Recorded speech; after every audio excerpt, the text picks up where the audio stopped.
So I started at Chester Rugby Club when I was 5. Went there because a few of my mates from school were going, asked me if I wanted to go along. I was too young to be in their team, or there wasn't a team that was for my age group. So I played a year up until under 13s, then moved back down to my age group, stayed there until I was 18, played from under 5s up to the first team, and then from there went to university at Bath. So at Bath University, what do you think, playing there, how did that develop your game, and how do you find all that? Yeah, massively improved my game. I think having a new start there, a really supportive environment run by Aaron James, who's a great rugby man and definitely gave me a lot of influence.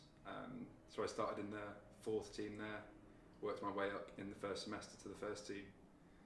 So pretty similar in terms of my Richmond journey, from working my way up through the teams to get to the first team. Yeah, amazing. So from Bath, where did you move on to? So when I was at Bath, I went on a placement year as part of the course. So I played at Henley Hawks for a season, which was the COVID season, so that got cut short.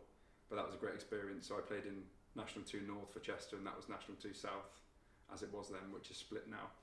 Yeah. But that was good, getting sort of different experience to uni, a bit slower and a bit bigger, rather than playing against a load of 24-year-olds who are all a bit quicker and a bit smaller. And you come to Richmond then, obviously starting, like you said, going through the ranks, and this year playing a lot of Vikings rugby and making your way into the first team this weekend, making your first start. Talk us about your season here so far.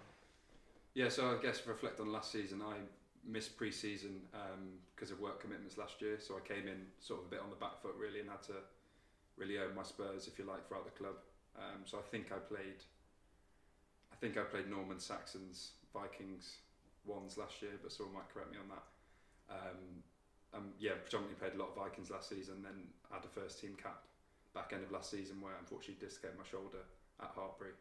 So rehab that, came in, had a really good pre-season. Started in the Vikings with Barry, who's been a real good influence in that side. And then fortunate with some injuries that I got some opportunities in the first team, and then looking to make my first start this weekend. And looking at your first start this weekend against Cornish away, what do you think you expect from this cup game against Cornish? The Menai's notoriously exposed. We hope it'll be sunny, but I doubt it when we go down there. It'll certainly be windy, I would imagine. Obviously, really tough outfit. We had a really tough day out at home when we played them in the cup, but we did really well, and we went away there and got a losing bonus point, which I think was a really good point for us to get in the context of the season, first game of the season. But yeah, we'll go down there. Obviously, there'll be a few boys that are getting good opportunities that may have not had much first team experience, so that's going to be a challenge. But yeah, we're really up for it, and hopefully we can put in a good performance. Amazing. Hopefully the debut goes well, or the first start goes well, and all best of the weekend, Alex. Cheers, mate. Thank you.